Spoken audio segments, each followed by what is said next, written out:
Bonjour, chers bien-aimés, je m'appelle Caris Pindi et je suis un des pasteurs de l'église réformée Saint-Jean. Cela me fait plaisir de vous accueillir pour cette célébration en ligne pour le dimanche 2 août 2020. Pour chaque célébration, pour chaque culte, nous commençons avec la convocation.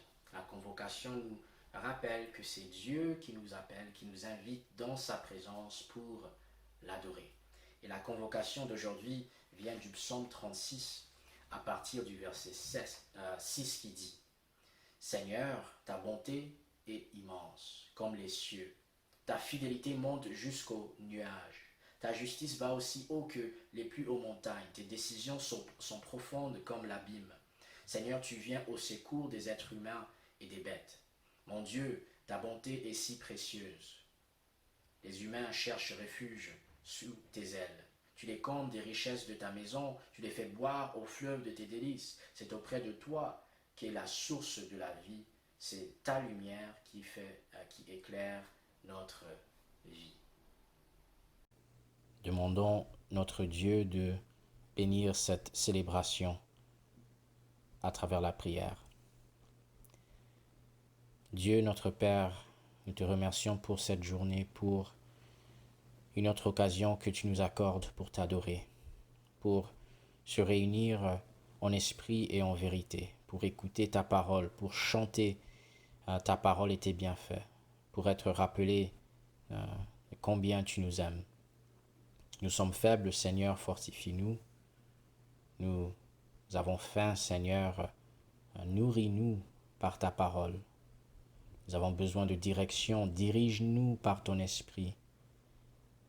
Et Père, encourage-nous dans notre foi, corrige-nous selon nos besoins.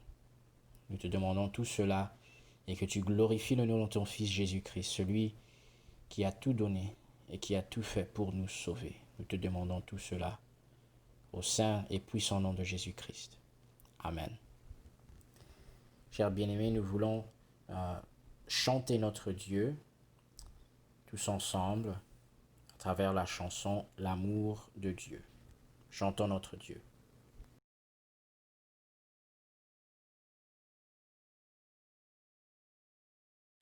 L'amour de Dieu de loin surpasse ce qu'on peut dire. Un cœur humain, il est plus grand que les espaces, même en l'abîme, il nous atteint. Pour le péché de notre monde, Dieu nous donna Jésus. Il nous pardonne aux paix profondes, il sauve les perdus. Verser de l'encre dans les ondes, changer le ciel en parchemin, tendez la plume à tout le monde et que chacun soit écrivain, vous dire tout l'amour du Père ferait tarir les eaux et remplirait la place entière sur ces divins rouleaux. L'amour de Dieu si fort, si tendre est un amour sans fin. Tel est le chant que font entendre les anges et les saints.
Chers bien-aimés, nous passons maintenant à un moment un peu plus solennel afin de confesser nos péchés et d'être rappelés de l'assurance du pardon que nous avons en Jésus-Christ. Chers bien-aimés, ce temps de confession nous rappelle que nous sommes pécheurs qui nous rapprochons d'un Dieu saint et parfait, un Dieu juste, un Dieu qui devrait punir le mal et les malfaiteurs. Et nous nous rapprochons aussi à Dieu avec espoir, avec confiance, parce qu'il ne nous a pas condamnés, il ne nous a pas traités selon ce que méritent nos péchés. Nous venons avec confiance pour demander pardon, pour être instruits et pour être transformés. Et donc, nous allons utiliser les paroles du psaume 32 pour nous aider dans ce temps de confession et de l'assurance. Le psaume 32 dit « Heureux celui dont la transgression est enlevée et dont le péché est pardonné. Heureux l'homme à qui l'Éternel ne tient pas compte de sa faute et dont l'esprit ne connaît pas la ruse. Tant que je me taisais, mon corps dépérissait. Je gémissais toute la journée, car nuit et jour ta main pesait lourdement sur toi. Ma vigueur avait fait place à la sécheresse de l'été. » Dans ce psaume, le psalmiste décrit comment, quand il a essayé de garder ses péchés, de les cacher, il a senti le poids de la culpabilité, de sa faute. Mais il dit aussi que quand nous exprimons, quand nous disons le mal que nous avons fait, Dieu enlève, il soulève le péché et le poids de la culpabilité. C'est un rappel de la grâce de Dieu, Dieu qui veut nous pardonner, Dieu qui veut enlever le poids de nos fautes. Donc confions-nous à Dieu, demandons pardon, sachant qu'il est un Dieu de grâce et de miséricorde qui enlève le péché. Prions notre Dieu. Notre Dieu et Père, combien nous oublions que tu es un Dieu de grâce, un Dieu miséricordieux, un Dieu, oui, qui est juste, qui est saint, qui voit le mal, qui punit le mal, et qui veut aussi restaurer les malfaiteurs. C'est ce que nous sommes, Seigneur. Nous sommes pécheurs. Et si, Seigneur, nous confessons nos péchés, c'est parce que nous avons confiance que tu nous aimes, malgré nous, malgré les mauvaises choses que nous avons pensées, que nous avons dites, que nous avons désirées et que nous avons faites. Pardonne-nous, notre Père, pour toutes les différentes façons dont nous péchons contre toi, contre notre prochain aussi. Pardonne-nous et transforme-nous, restaure-nous à l'image de Jésus-Christ. Nous te prions et te demandons tout cela au nom du même Seigneur Jésus-Christ. Amen. Les paroles de l'assurance du pardon viennent aussi du psaume 32 à partir du verset 5 qui dit « Je t'ai fait connaître mon péché. Je n'ai pas caché ma faute. J'ai dit, j'avouerai mes transgressions à l'Éternel, et tu as pardonné mon péché. Beaucoup de douleurs sont le lot du méchant, mais celui qui se confie en l'Éternel est environné de sa grâce. Juste, réjouissez-vous en l'Éternel et soyez dans l'allégresse. Poussez des cris de joie, vous tous qui avez le cœur droit. Quelle bénédiction de savoir que nous sommes rendus justes devant Dieu, nous sommes considérés comme étant droits grâce au sacrifice de Jésus-Christ. C'est en Jésus que nous recevons le pardon de notre Dieu. Et donc, nous voulons chanter maintenant « Pardon, pardon Seigneur, pardon ».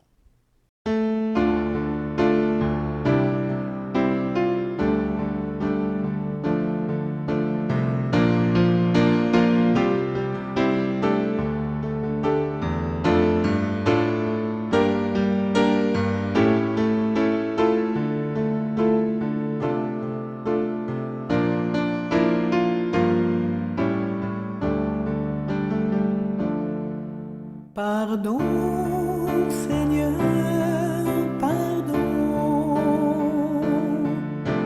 pour notre orgueil, nos résistances. Viens enlever nos suffisances et chasser notre arrogance. Pardon, Seigneur, pardon, pour toutes nos pensées impures. Viens changer nos cœurs si durs, nos raisonnements obscurs. Oh, relève-nous, nous sommes tombés si bas. Oh, relève-nous, par ta grâce et ton pardon. Aie pitié de nous, nous nous prosternons devant toi. Oh, relève-nous, nous sommes tombés si bas. Oh, relève-nous, par ta grâce et ton pardon. Aie pitié de nous, nous nous prosternons devant toi. Pardon, Seigneur, pardon, pour tant de paroles mauvaises. Viens adoucir nos mots, nos lèvres, et que nos querelles s'apaisent. Pardon, Seigneur, pardon, de toujours garder rancune. Viens changer notre amertume, transformer notre attitude. Oh, relève-nous, nous sommes tombés si bas. Oh, relève-nous, par ta grâce et ton pardon. Aie pitié de nous, nous nous prosternons devant toi. Oh, relève-nous, nous sommes tombés si bas. Oh, relève-nous, par ta grâce et ton pardon. Aie pitié de nous, nous nous prosternons devant toi.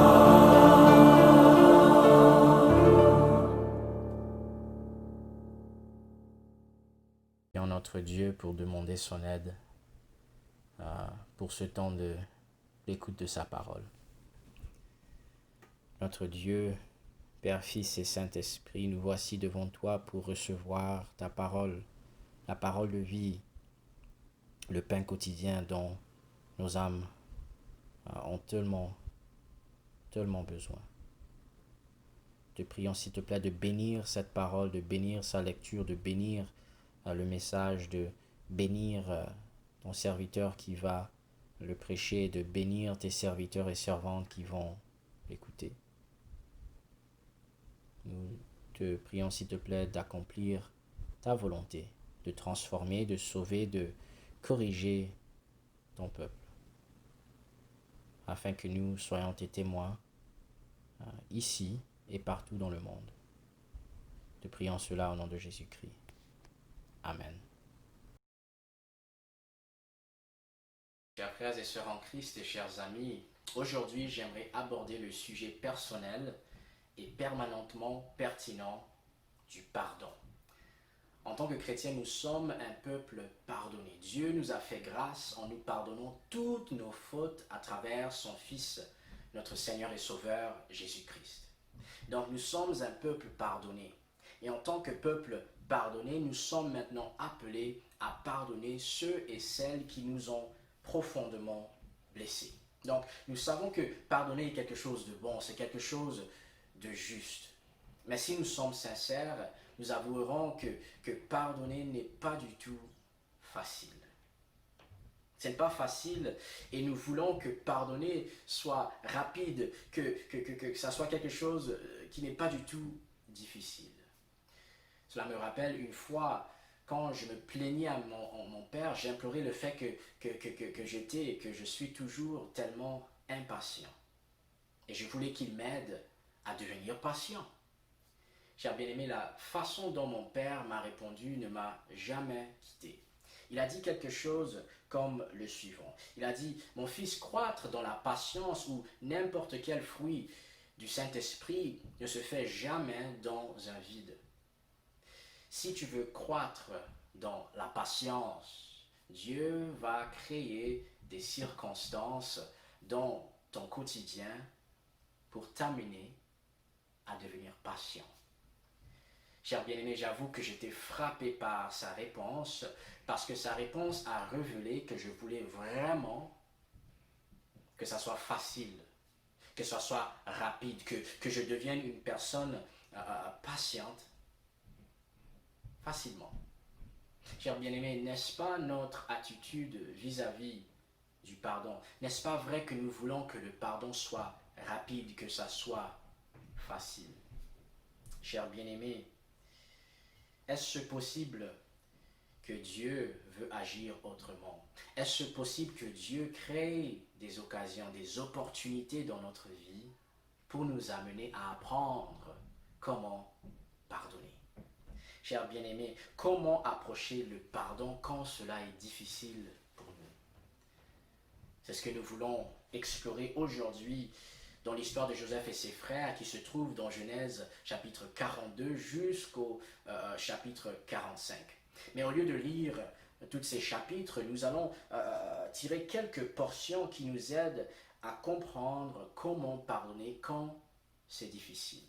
Et nous pouvons le faire avec l'aide de Dieu lorsque nous sommes convaincus de deux vérités, à savoir le but du pardon et l'attitude du pardon. Donc 2 points, le but du pardon et l'attitude du pardon.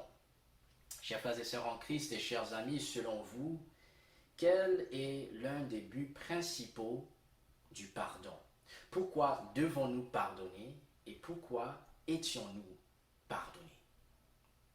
Peut-être pour certains d'entre nous, nous pardonnons dans le but d'oublier. C'est-à-dire que nous acceptons de pardonner ceux qui nous ont fait mal afin d'oublier le mal qui nous a été fait et afin d'oublier les malfaiteurs. Ou peut-être que pour d'autres parmi nous, nous pardonnons les autres afin d'être libérés d'un fardeau. C'est-à-dire que nous percevons le pardon comme un acte qui, une fois réalisé, devrait nous apporter un grand soulagement. Bref, nous pardonnons pour sentir bien en nous-mêmes. Et si le but du pardon était beaucoup plus profond que cela? Chers bien-aimés, quel est le but du pardon selon Dieu? L'histoire de Joseph et ses frères nous enseigne que le but du pardon est tout simplement la réconciliation. Nous pardonnons dans le but d'être réconciliés. Chers bien-aimés, qu'est-ce que c'est la réconciliation? La réconciliation, c'est quand ceux qui étaient éloignés les uns des autres sont rapprochés et réunis. Ou si vous voulez, la réconciliation, c'est tout simplement quand des ennemis, des véritables ennemis, deviennent des véritables amis.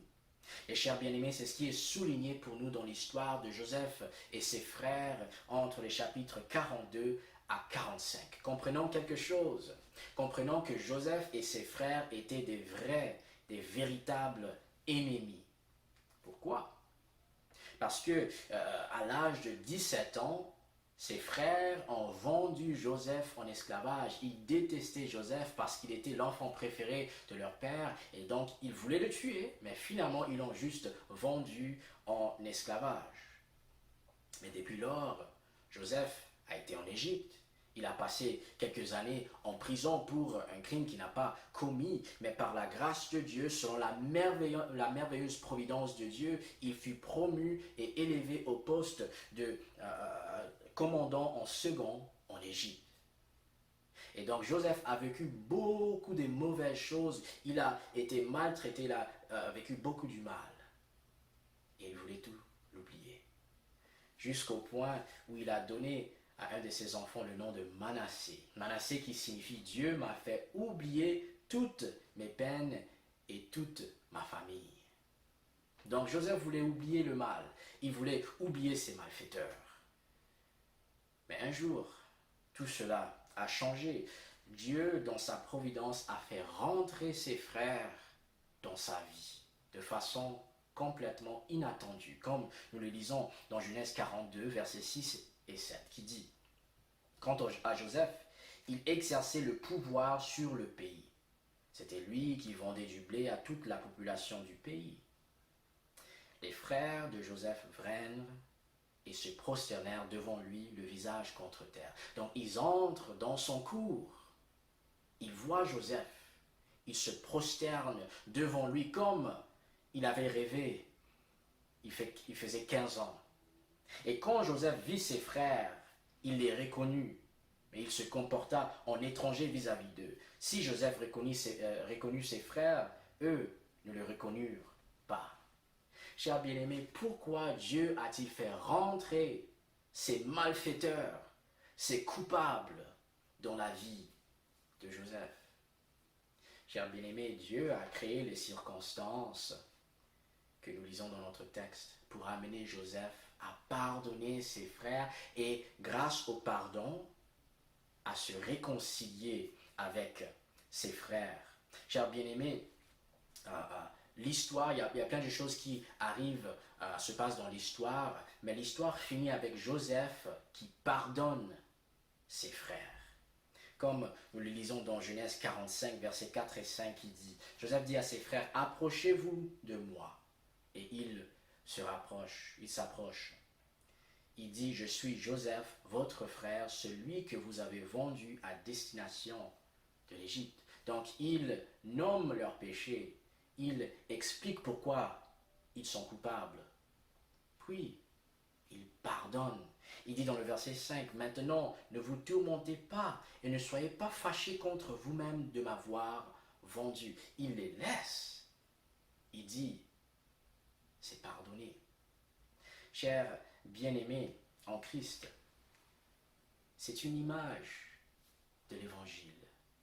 Savez-vous que le pardon et la réconciliation entre ennemis est au cœur de l'Évangile, de la bonne nouvelle? Nous devons comprendre ce que c'est l'Évangile. Que voulons-nous dire quand nous parlons de l'Évangile, la bonne nouvelle de Jésus-Christ? La bonne nouvelle, l'Évangile n'est pas que Dieu a envoyé son Fils unique dans le monde afin qu'il meure sur la croix pour payer le prix des péchés de ses amis. Non, ce n'est pas l'Évangile. L'Évangile est plutôt que Dieu a aimé ses ennemis. Il a tant aimé ses ennemis de sorte qu'il a envoyé son Fils unique dans le monde afin que Jésus-Christ meure sur la croix pour payer le prix des péchés de ses ennemis, de nous, afin qu'en croyant en Jésus-Christ, nous devenions maintenant amis de Dieu. C'est pourquoi nous parlons de la grâce, parce que Dieu fait grâce non à ses amis, mais à ses ennemis. Comme le dit d'ailleurs Romains 5, versets 8 et 10. Mais voici comment Dieu prouve son amour envers nous. Alors que nous étions encore des pécheurs, Christ est mort pour nous. En effet, nous avons été réconciliés avec Dieu grâce à la mort de son Fils lorsque nous étions ses ennemis. Donc Dieu nous fait grâce, Dieu nous pardonne lorsque nous sommes toujours ennemis. Il ne nous demande pas de faire quelque chose pour mériter son pardon. Il pardonne d'abord. Et et c'est grâce à son pardon que nous sommes réconciliés. Donc, chers frères et sœurs en Christ, l'Évangile nous montre combien la réconciliation est importante, car c'est grâce à la réconciliation que nous sommes pardonnés et que nous sommes sauvés. Comprenons quelque chose. En dehors de la grâce de Dieu, en dehors de son amour, nous sommes tous déjà condamnés. Nous sommes tous ennemis de Dieu, car nous avons été conçus dans le péché, qui signifie que, étant pécheurs, étant conçus dans le péché, nous pensons ce qui est mal, nous disons ce qui est mal, nous faisons ce qui est mal. Et Dieu, qui est bon, qui est juste, doit punir les malfaiteurs. Mais dans son amour et dans sa grâce, Dieu sauve toute personne qui croit en Jésus-Christ, qui met sa foi, sa confiance en Jésus, qui est le Seigneur et Sauveur du monde.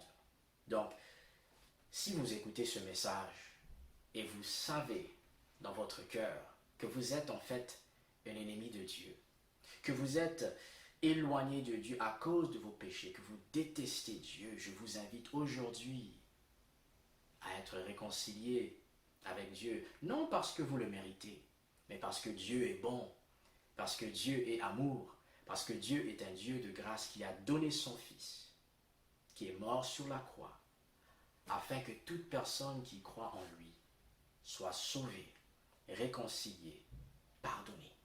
Donc, je vous invite à mettre votre foi en Jésus-Christ afin de passer du camp des ennemis de Dieu au camp de ses amis. Mettez votre foi en Jésus-Christ pour passer à la mort et pour venir et vivre dans la vie éternelle. Chers bien-aimés, c'est grâce à la réconciliation que nous sommes pardonnés et que nous sommes réellement sauvés des circonstances désastreuses que méritent nos péchés. Chers bien-aimés, pourquoi parlons-nous du salut? Nous sommes sauvés de la colère éternelle de Dieu en enfer. C'est désastreux, c'est un désastre éternel. Et le désastre est préfiguré pour nous dans l'histoire de Joseph, qui nous montre que la réconciliation fait que ceux qui étaient ennemis deviennent amis. Mais la réconciliation mène aussi au salut de tout un peuple, de toute la famille de Joseph et de ses frères, de leurs neveux, de leurs nièces, de leur père. C'est ce que nous lisons dans le verset, dans Genèse 45, verset 7 à 11, qui dit, c'est Joseph qui parle, il dit « Dieu m'a envoyé ici avant vous pour vous permettre de subsister dans le pays et pour vous faire vivre en vous accordant une grande délivrance. Ce n'est donc pas vous qui m'avez envoyé ici, c'est Dieu. Dépêchez-vous de remonter vers mon père pour lui annoncer, voici ce qu'a dit ton fils Joseph. Dieu m'a établi seigneur de toute l'Égypte. Descends vers moi sans tarder. Tu habiteras dans la région de Goshen et tu seras près de moi avec tes enfants et petits-enfants, tes brebis et tes bœufs, ainsi que tout ce qui est à toi.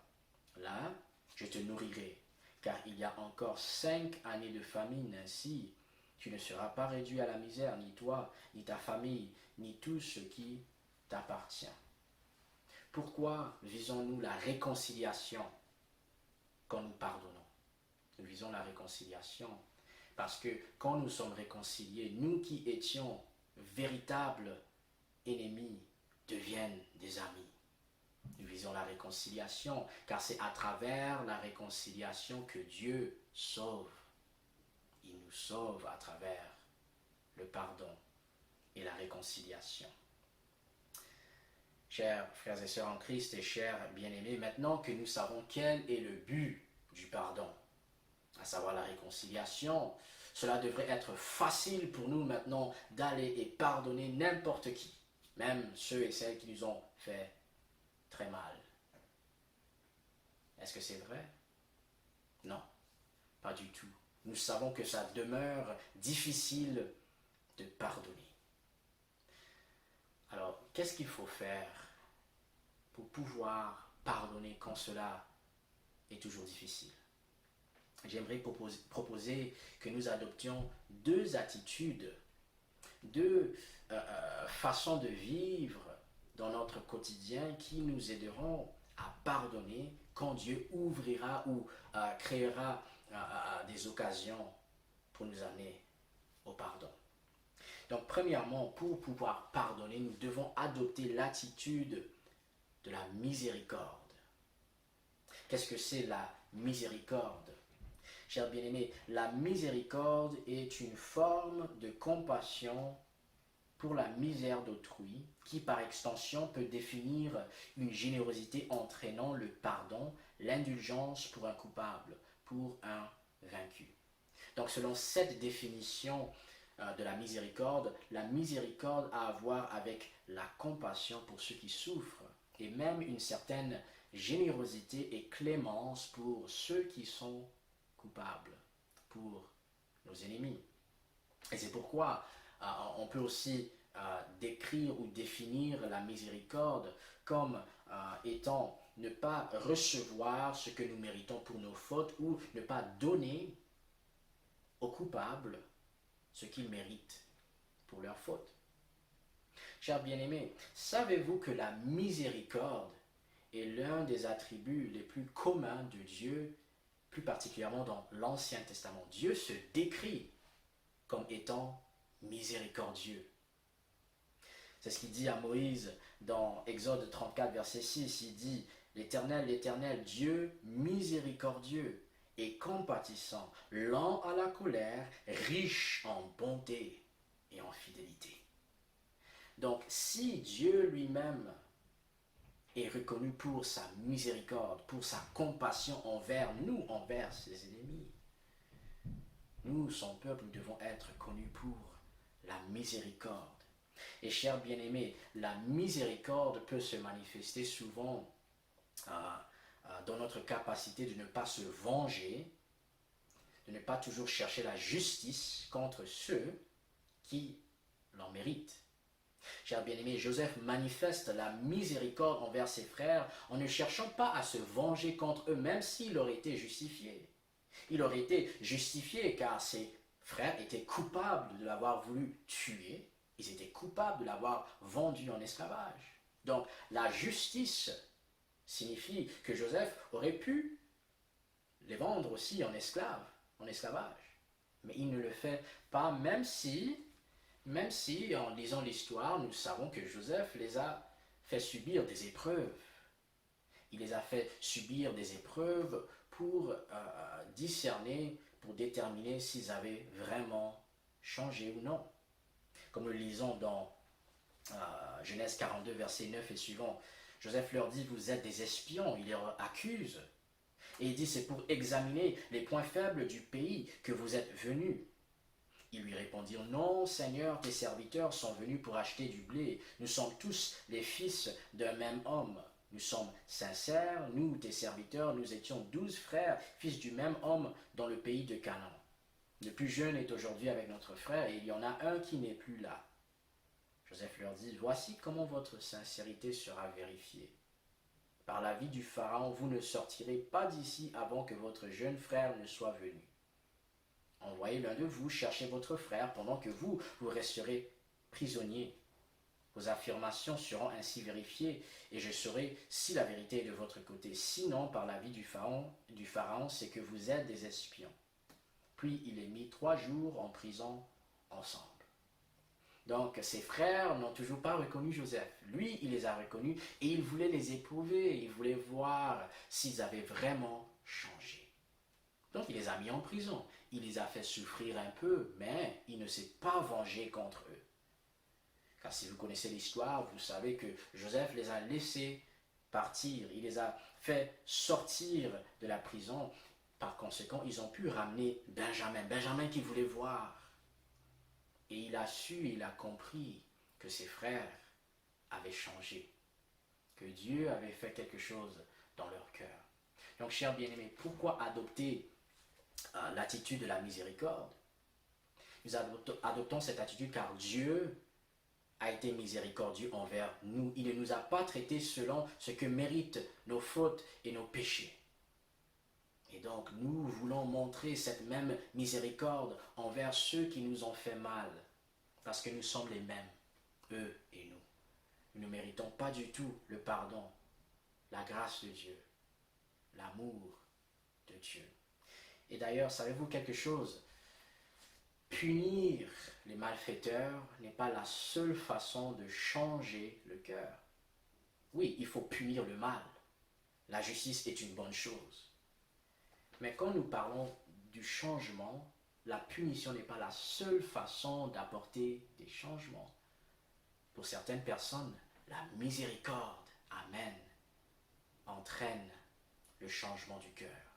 C'est pourquoi nous devons adopter cette attitude de miséricorde. Mais deuxièmement, nous devons adopter l'attitude ou la disposition de l'amour envers tous et envers nos ennemis en particulier.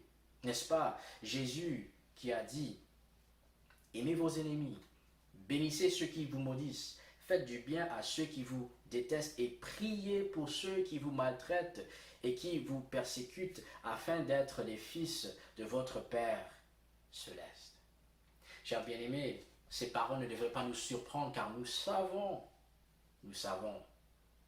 que l'amour est central et au cœur de tout ce que Dieu a fait pour nous. Nous le savons. Et souvent, nous ne le savons pas dans notre cœur, nous ne le ressentons pas. Et toutefois, chers bien-aimés, sans l'amour de Dieu, qu'est-ce que nous pouvons faire? Qu'est-ce que nous avons sans son amour? L'amour est si puissant qu'il couvre le péché, le mal et la faute. L'amour n'excuse pas le mal, la faute et le péché, mais il couvre la faute. C'est comme le dit l'apôtre Pierre, avant tout, ayez un amour ardent les uns pour les autres, car l'amour couvrira une foule de péchés. Chers bien-aimés, c'est grâce à l'amour de Dieu que nous étions sauvés, n'est-ce pas? Comme le dit Jean 3,16, car Dieu a tant aimé le monde qu'il a donné son Fils unique, afin que quiconque croit en lui ne périsse point, mais qu'il ait la vie éternelle. C'est l'évangile qui nous parle de l'amour de Dieu pour nous. Un amour qui sauve, un amour qui pardonne. Donc, chers frères et sœurs en Christ, chers amis, l'appel à pardonner ne signifie pas que ça doit être facile. Pas du tout. Nous sommes appelés à faire quelque chose qui est difficile. Et toutefois, nous sommes appelés à le faire. Donc, en cherchant le pardon et la réconciliation, nous ne pouvons pas forcer quelqu'un de reconnaître ses péchés. Nous ne pouvons même pas forcer quelqu'un à vouloir être réconcilié avec nous. Mais nous devons toujours pardonner. Nous devons toujours viser la réconciliation. Chers bien-aimés, imaginons-nous si Dieu, après nous avoir pardonné en Jésus-Christ, a dit « Allez-vous loin de moi. Je ne veux plus rien avoir avec vous. Vous êtes pardonnés, vivez votre vie là-bas, moi je vis ma vie ici. » Mais c'est la façon dont nous approchons souvent le pardon, n'est-ce pas? Nous disons « Oh, vous êtes pardonnés, mais restez là-bas. » Pas besoin d'avoir des rapports, une relation les uns avec les autres. On pardonne, on oublie. Et parfois c'est meilleur. C'est la meilleure option. Mais Dieu désire que nous visions pas juste le pardon et l'oubli. Il veut que nous visions le pardon et la réconciliation. Il veut que nous qui étions autrefois ennemis, que nous devenions amis. Et donc nous pouvons prier, supplier Dieu pour cela. Nous visons le pardon aussi parce que Dieu utilise le pardon pour sauver les relations, pour sauver ceux qui sont perdus, pour sauver ceux qui sont éloignés de lui. C'est ce qu'il a fait pour nous et c'est ce qu'il continue de faire à travers nous. C'est pourquoi, chers frères et sœurs en Christ, pardonnons afin que davantage des personnes connaissent le pardon de Dieu, la réconciliation, la miséricorde et son amour pour sa gloire et pour notre bonheur partagé. Amen. Prions notre Dieu. Notre Dieu, nous habitons un monde qui est tellement brisé. Nous observons dans notre société combien nous soupçonnons les uns les autres. Nous ne faisons plus confiance à notre prochain, à nos dirigeants. Nous sommes divisés par rapport à différents sujets, par rapport à la santé, par rapport à comment le gouvernement devrait diriger, par rapport à la meilleure façon de vivre ensemble. Nous sommes fâchés, Seigneur, à cause des injustices commises contre nos concitoyens, contre les personnes qui habitent des pays proches et lointains. Seigneur, nous sommes découragés parce que même dans notre propre vie, même si nous essayons de vivre une vie juste et fidèle à toi, nous avouons que nous ne le faisons pas comme tu le désires. Et donc, Père, nous avons tellement besoin de ta grâce et de ton pardon. Nous avons besoin, Seigneur, d'être réconciliés avec toi et les uns avec les autres. Et donc, Seigneur, nous te prions que le message que nous venons d'écouter puisse profondément toucher nos cœurs. Que cette semaine, qu'aujourd'hui même, nous puissions chercher la réconciliation avec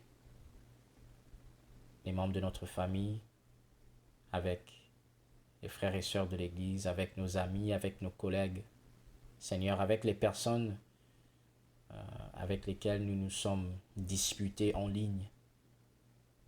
Nous cherchons la réconciliation, pas parce que c'est facile, mais Seigneur, parce que c'est ce dont nous avons besoin. Nous tous, nous voulons la paix. Nous voulons la paix. Mais nous savons que la paix vient seulement à travers le pardon et la réconciliation. Dieu, c'est à travers l'Évangile, c'est à travers Jésus-Christ que le monde entier sera réconcilié. Et donc nous demandons que ton Église, que tes serviteurs puissent prêcher cet Évangile avec confiance, pas en nous-mêmes, mais avec confiance en toi et dans la puissance de ton Évangile pour réaliser ta volonté et ton plan. Nous te prions aussi de nous aider à être un peuple chrétien qui manifeste cette réconciliation que nous avons vécue nous-mêmes. Que cela soit évident dans nos relations chez nous, quand nous sommes dehors. Seigneur, quand nous faisons face aux critiques, quand nous faisons face, Seigneur, aux situations difficiles. Seigneur, nous te demandons de nous aider à marcher, à vivre de façon que la miséricorde découle de toutes nos actions. Que l'amour brille, lui, dans tout ce que nous faisons.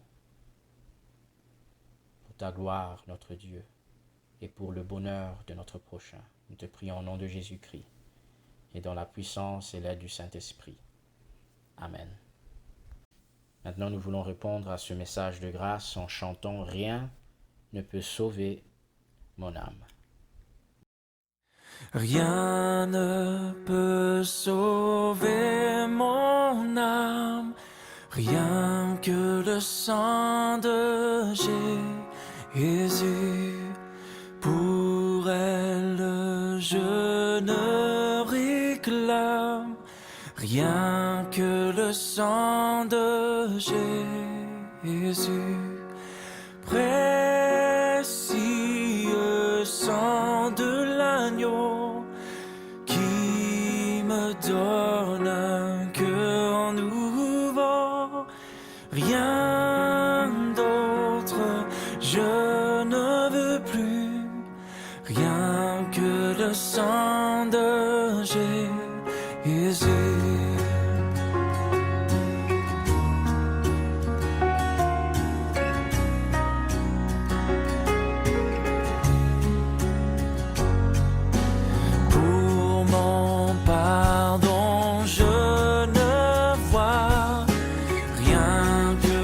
sang de Jésus. Pour mon salut, je ne crois rien que le sang de Jésus. Précieux sang de l'agneau qui me donne un cœur nouveau. Rien d'autre je ne veux plus, rien que le sang de Jésus.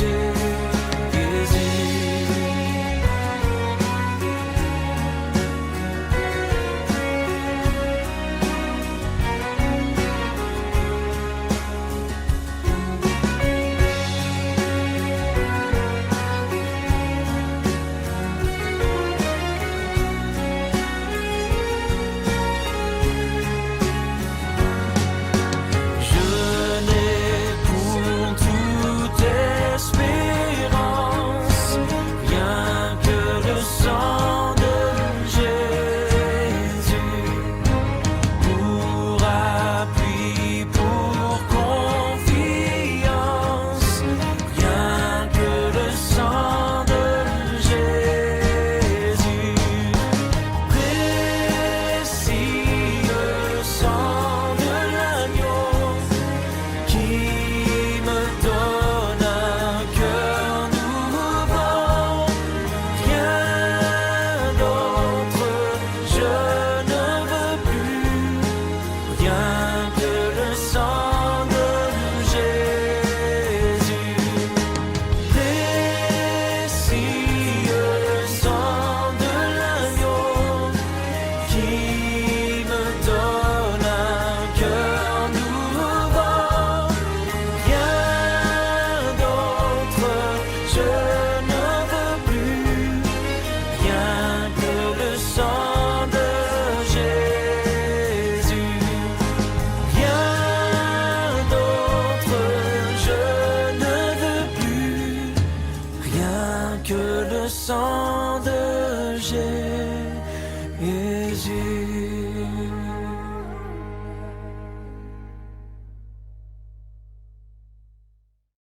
Chers bien-aimés, nous voici arrivés à la fin de cette célébration en ligne.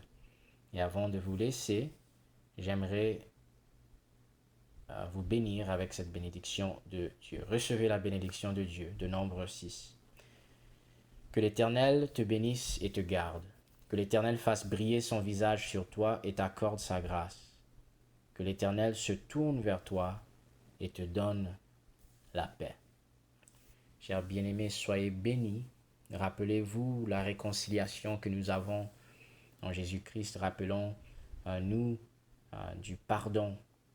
Rappelons-nous de la miséricorde et de l'amour qui mène au pardon. Et Dieu voulant, nous nous verrons la semaine prochaine. Bonne journée, bon dimanche et bonne semaine. Au revoir.